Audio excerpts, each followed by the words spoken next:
Good morning students. CCA online education channel में आप सभी विद्यार्थियों का स्वागत है। लास्ट क्लास में बच्चों अपन कीटनाशकों के प्रकारों के बारे में पढ़ रहे थे। तो रासायनिक कीटनाशी होते हैं वो कितने प्रकार के होते हैं। तो आज का अपना जो टॉपिक है बच्चों वो है कीटनाशकों के वर्ग। रासायनिक कीटनाशी जो हैं उनके वर्गों के बारे में अपने को आज चर्चा करनी है। रासायनिक कीटनाशी,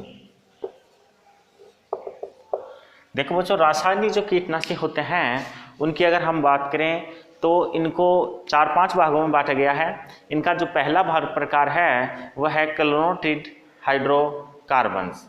क्लोरोनेटेड जो होते हैं वो इसका पहला भाग है क्लोरोनेटेड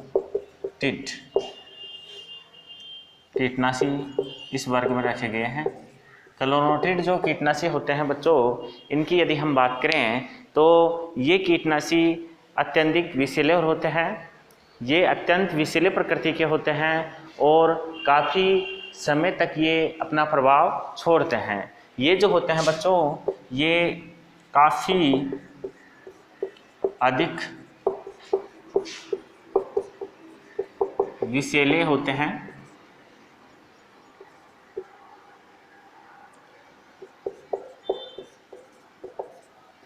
क्लोरोनेटेड जो हाइड्रोकार्बन्स कीटनाशी होते हैं ये कीटनाशी बच्चों काफ़ी अत्यधिक विषैले होते हैं और काफ़ी समय तक इनका जो प्रभाव होता है वो फसलों के ऊपर पाया जाता है। इनका स्पर्श के माध्यम से या फिर आंतरिक जैसे उदर में प्रवेश करवाकर कीटनाशकों के ऊपर इसका उपयोग किया जाता है। अर्थात इसको अपन छिड़काव के रूप में भी काम में ले सकते हैं। और जो कीट पतंगे होते हैं, फसलों को नुकसान पहुंचाने वाले जीव जंतु होते हैं, उनके ऊपर छिड़कने से स्पर के माध्यम से भी वो नष्ट हो जाते हैं। और इसके अलावा ये जब कीटनाशी होते हैं इन कीटनाशियों को जब कीट पतंगे खा जाते हैं तो भी ये उधर में जाके आंतरिक विष के रूप में भी कार्य करते हैं। तो अपन यहाँ लिखें तो इनका प्रभाव काफी समय तक रहता है। इनका जो प्रभाव होता है बच्चों वो प्रभाव काफी समय तक रहता है। ये स्पर्श या आंतरिक उदर द्वारा भी प्रयोग में लिए जाते हैं। ध्यान रखना बच्चों, ये जो क्लोरोनेटेड हाइड्रोकार्बन्स कीटनाशी होते हैं ये कीटनाशी स्पर्श या आंतरिक उदर के रूप में प्रयोग में लिए जाते हैं। जीव जंतुओं के शरीर के अंदर प्रवेश करके ये क्या करते हैं, उन्हें नष्ट करने का काम करते हैं। इसके अलावा अगर हम बात करें तो हाइड्रोक्लोरोनेटेड जो हाइड्रोकार्बन्स कीटनाशी होते हैं ये जल के अंदर एविले होते हैं और ये पेट्रोलियम के अंदर विलय होते हैं। ये जल में एविले होते हैं, ये जल में एविले, जबकि पेट्रोलियम में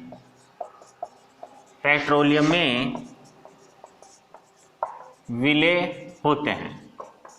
जल के अंदर बच्चों ये विलय होते हैं और जो पेट्रोलियम होता है उस पेट्रोलियम के अंदर ये विलय होते हैं। वनस्पतियों के स्तनधारियों की यदि हम बात करें तो स्तनधारियों के ऊपर इनका जो प्रभाव होता है वो विषैला होता है और काफ़ी समय तक इसका प्रभाव किसके ऊपर, जीव जंतुओं पर अर्थात स्तनधारियों के ऊपर बना रहता है। इनका प्रभाव स्तनधारियों पर विषैला होता है।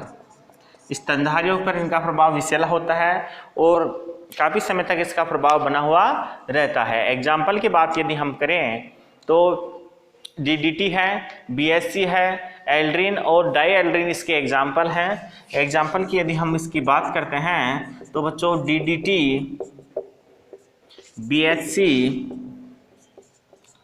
एल्ड्रीन व डाईएल्ड्रीन आदि इसके एग्जाम्पल्स हैं। DDT, BHC, एल्ड्रीन व डाईएल्ड्रीन जो है वो क्लोरेटेड हाइड्रोकार्बन्स के एग्जाम्पल्स की श्रेणी में आते हैं। देखो बच्चों, इनका उपयोग भूमिगत कीटों जैसे दीमक है, कटवा लट है, इनके ऊपर किया जाता है। इनका उपयोग बच्चों कहाँ किया जाता है? भूमिगत कीटों के ऊपर किया जाता है। इनका उपयोग भूमिगत कीटों जैसे दीमक है, कटवा लट है आदि पर किया जाता है। दीमक है, आपके कटवा लट है, इनके ऊपर आपके ये जो हाइड्रोक्लोरेटेड कीटनाशी हैं उनका उपयोग होता है। लेकिन जैसे BHC का जो उपयोग किया जाता है वो BHC का उपयोग पौधों के ऊपर छिड़काव के द्वारा भी किया जाता है। छिड़काव के माध्यम से फसलों के ऊपर BHC का उपयोग किया जाता है। BHC का उपयोग पौधों पर छिड़काव द्वारा किया जाता है। देखो बच्चों, ये जो होते हैं, ये जो कीटनाशी होते हैं, इनके जो अवशेष होते हैं वो काफ़ी समय तक बस मृदा के अंदर पाए जाते हैं। और कई बार तो ये देखा जाता है कि जो खाद्यान्न फसलें होती हैं उन खाद्यान्न फसलों के अंदर भी इन कीटनाशकों के अवशेष देखने को मिले थे। इसी के कारण भारत सरकार ने इन्हें प्रतिबंध कर दिया है। इसके अलावा ये भूमि के अंदर प्रदूषण फैलाने का काम भी करते हैं। इन कुछ कमियों के कारण भारत सरकार ने इनके प्रयोग पर प्रतिबंध लगा दिया है। तो इसके प्रयोग पर प्रतिबंध लगाने का कारण क्या है? पहला कारण ये है कि इनके अवशेष जो होते हैं, इनके अवशेष खाद्यान्नों में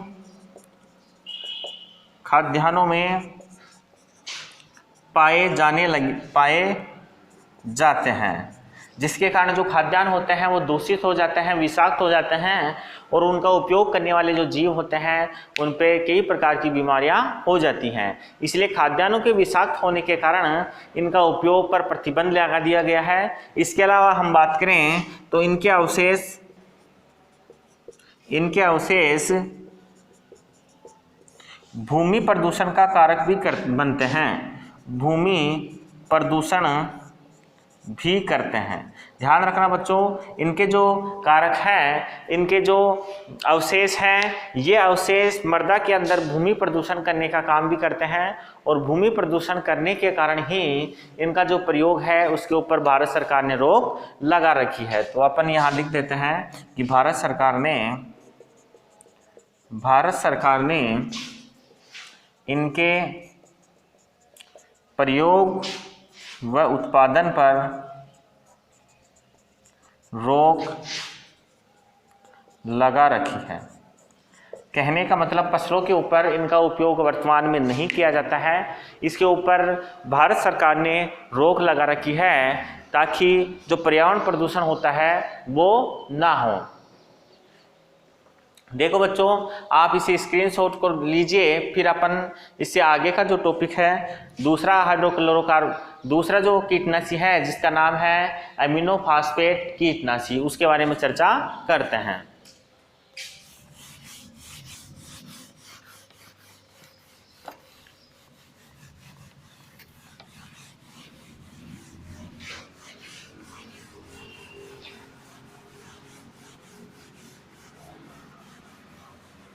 दूसरा जो प्रकार है बच्चों इसका, वो दूसरा रासायनिक कीटनाशी का प्रकार है अमीनो फास्फेट कीटनाशी। अमीनो फास्फेट कीटनाशी की बच्चों यदि हम बात करें तो इस कीटनाशी की श्रेणी के अंदर आपके पैराथियोन होता है, मिथाइल पैराथियोन होता है और इसके अलावा बच्चों इसके अंदर आपके पैराथियोन, मिथाइल पैराथियोन के अलावा डाई मेथेट भी इसी का उदाहरण है। मिथाइल पैराथियोन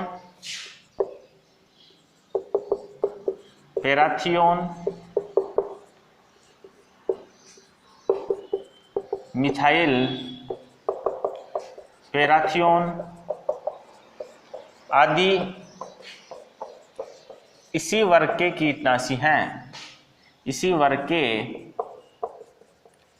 कीटनाशी हैं। पैराथियोन और मिथाइल पैराथियोन है वो बच्चों इसी वर्ग के कीटनाशियों की श्रेणी में होते हैं।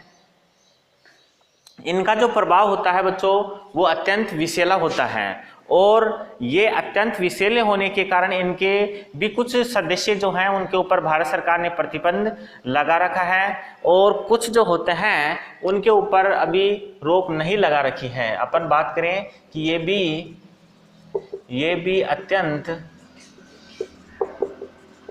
विषैले होते हैं, विषैले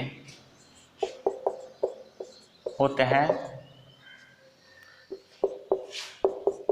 जिस कारण भारत सरकार ने इनके कुछ सदस्यों पर रोक लगा रखी है। देखो बच्चों ये अमीनोफॉस्फेट कीटनाशी जिसमें पैराथियोन मिथाइल पैराथियोन कुछ सदस्य होते हैं और भी कुछ सदस्य हैं वो अत्यंत विषैले होते हैं और अत्यंत विषैले होने के कारण भारत सरकार ने इनके ऊपर क्या लगा रखा है, प्रतिबंध लगा रखा है। देखो मेलाथियोन और एसिफेट जो सदस्य हैं इस वर्ग के मेलाथियोन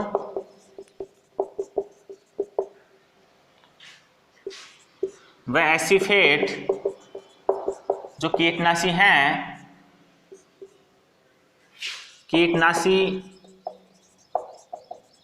कीटनाशियों का प्रयोग सब्जियों पर किया जाता है, सब्जियों पर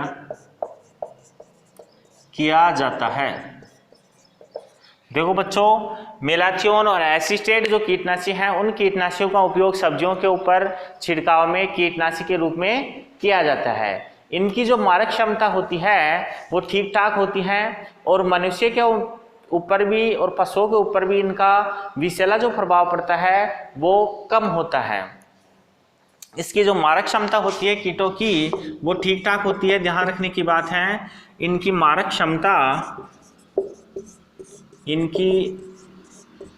क्षमता ठीक होती है और विषैले प्रभाव की यदि हम बात करें तो मनुष्य और जीव जंतुओं के ऊपर इनका जो विषैला प्रभाव पड़ता है वो भी कम मात्रा में देखने को मिलता है। इनका विषैला प्रभाव भी कम होता है। इनका जंतुओं व मनुष्यों पर विषैला प्रभाव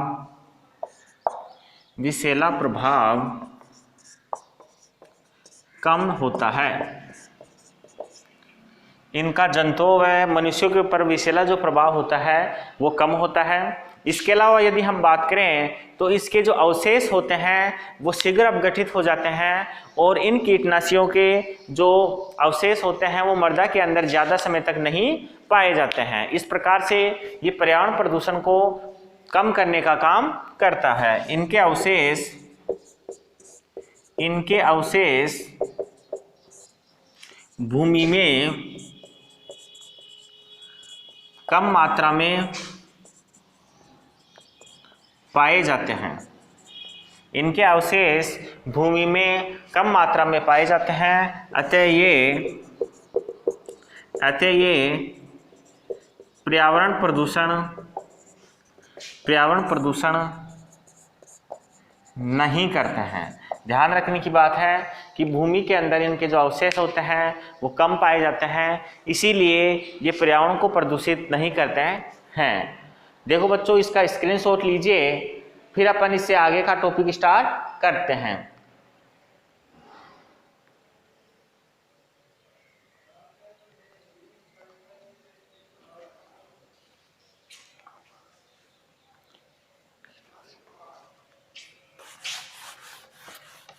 आगे का जो कीटनाशी है वो है कार्बोमेट कीटनाशी। तीसरे प्रकार का जो वर्ग है वो है बच्चों कार्बोमेट कीटनाशी।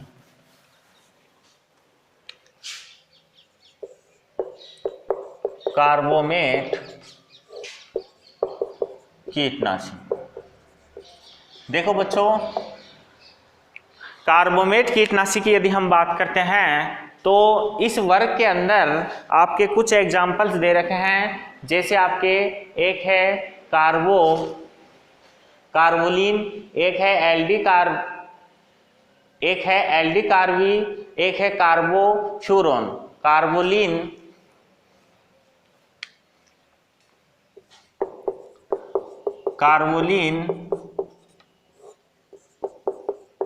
एल्डी कार्बोलिन है बच्चों, एक है एल्डी कार्ब और एक है आपके कार्बोफ्यूरॉन।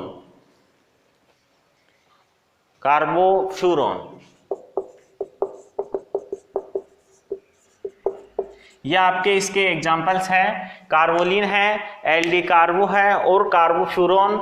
इस कार्बोमेट कीटनाशी जो श्रेणी है उस श्रेणी के कुछ एग्जाम्पल्स हैं। इसकी यदि हम बात करें तो आपके कार्बोलिन जो कीटनाशी है उस कीटनाशी का उपयोग फसलों के ऊपर किया जाता है। कार्बोलिन जो कीटनाशी है बच्चों, इस कार्बोलिन कीटनाशी का जो उपयोग होता है, इसका उपयोग होता है फसलों पर कीटनाशी के रूप में कार्बोलिन का उपयोग किया जाता है। इसके अलावा आपके जो कार्बोफ्यूरॉन है उस कार्बोफ्यूरॉन के ऊपर भारत सरकार ने रोक कार्बोफ्यूरॉन जो है उसका उपयोग किया जाता है भूमिगत कीटों के ऊपर कीटनाशी के रूप में। कार्बोफ्यूरॉन का उपयोग भूमिगत कीटनाशी भूमिगत कीटों पर कीटनाशी के रूप में। भूमिगत कीटों के ऊपर कार्बोफ्यूरॉन का उपयोग कीटनाशी के रूप में किया जाता है। और आपके जो एल्डी कार्बो होता है उस एल्डी कार्ब के ऊपर भारत सरकार ने रोक लगा रखी है, क्योंकि ये घातक प्रकृति का है, विषैला अत्यधिक है, ये पर्यावरण को प्रदूषण पहुंचाता है और इसके अवशेष जो होते हैं वो भूमि के अंदर काफ़ी समय तक स्थिर अवस्था में रहते हैं, जिस कारण देखने को मिलता है कि भारत सरकार ने इसके ऊपर रोक लगा रखी है। भारत सरकार ने रोक लगा रखी है। एल्डी कार्बो पर भारत सरकार ने रोक लगा रखी है। ये आपके बच्चों तीसरे प्रकार का जो कीटनाशी है वो हो गया है। इसके बाद आपके सिंथेटिक पायरेथ्रोइड्स वर्ग के कीटनाशी आते हैं। 4 नंबर पे सिंथेटिक पायरेथ्रोइड। सिंथेटिक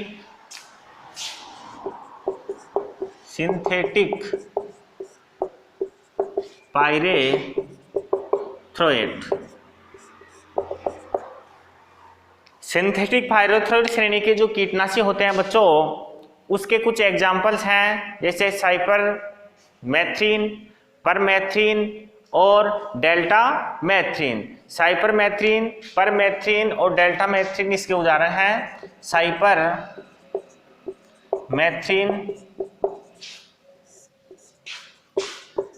परमेथ्रिन एवं डेल्टामेथ्रिन इस वर्ग के कुछ एग्जाम्पल्स हैं। सिंथेटिक पायरेथ्रोइड्स वर्ग के एग्जाम्पल्स की अपन ने बात की है, तो ये कुछ एग्जाम्पल्स हैं। ये कीटनाशी बच्चों कम मात्रा में भी कीटों के ऊपर अत्यधिक घातक होते हैं, अर्थात इनका उपयोग कम मात्रा में करने पर भी कीटों के ऊपर ये प्रभावी कार्य कर देते हैं। तो अपन यहाँ लिख सकते हैं कि इनकी कम मात्रा भी कीटों पर विषैला प्रभाव छोड़ती है। इनकी कम मात्रा भी कीटों पर विषैला प्रभाव छोड़ती है, अर्थात ये कम मात्रा के अंदर प्रभावी श्रेणी के कीटनाशी के होते हैं। मानव पर इनका जो प्रभाव पड़ता है वो बच्चों कम घातक होता है। तुलनात्मक रूप से अन्य कीटनाशियों से अगर हम तुलना करें तो इस कीटनाशी वर्ग के जो कीटनाशी हैं उनका प्रभाव मनुष्य के ऊपर कम मात्रा में पड़ता है। इनका प्रभाव मनुष्य व जानवरों पर कम मात्रा में पड़ता है। इनका जो प्रभाव होता है बच्चों वो मनुष्य और अन्य जानवरों के ऊपर बहुत कम मात्रा में पड़ता है। ये शीघ्र अपघटित होने वाले जीव होते हैं, इसीलिए पर्यावरण प्रदूषण भी नहीं करते हैं। ये शीघ्र अपघटित होने वाले कीटनाशक होते हैं बच्चों, जिस कारण इनके कारण पर्यावरण प्रदूषण भी नहीं होता है। ये शीघ्र अपघटित होने वाले कीटनाशी हैं, अतः ये प्रदूषण नहीं करते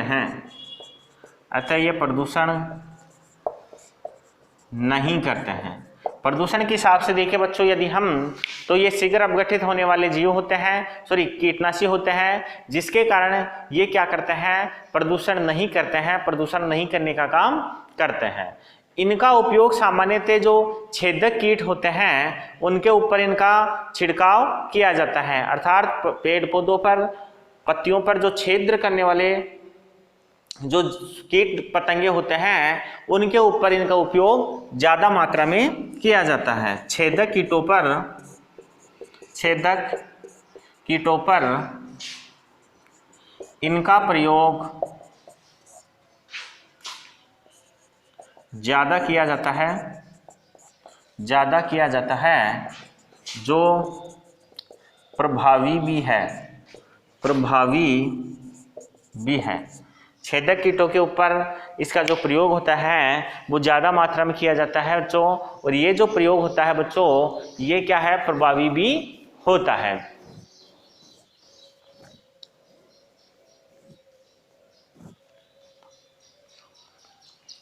इसका प्रयोग यदि ज़्यादा किया जाता है बच्चों फसलों के ऊपर तो सफ़ेद मक्खी, अगर इसका प्रयोग फसलों के ऊपर ज़्यादा मात्रा में किया जाता है तो ऐसी स्थिति के अंदर आपके सफ़ेद मक्खी है, हरा तोता है, ये कुछ सूक्ष्म जीव हैं जिसका विकास यहाँ पे ज़्यादा मात्रा में कीट पतंगों का फसलों के ऊपर ज़्यादा प्रयोग करने से हो जाता है। इनका ज़्यादा प्रयोग करने से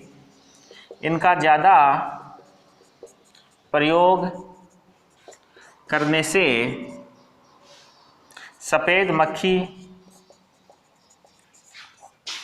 हरा तोला आदि कीट पतंगे ज़्यादा मात्रा में उत्पन्न हो जाते हैं, अर्थात ज़्यादा मात्रा के अंदर इसका प्रयोग करने से ये फसलों के अंदर कीट पतंगों को नष्ट करने के बजाय ये जो कुछ प्रकृति के कीट है, सफ़ेद मक्खी है, हरा तोला है, इन कीटों को वर्धित करने का काम कर देते हैं। इसलिए इनका उपयोग सामान्यतः कम अवस्था के अंदर किया जाना चाहिए, कम मात्रा में इसका प्रयोग किया जाना चाहिए।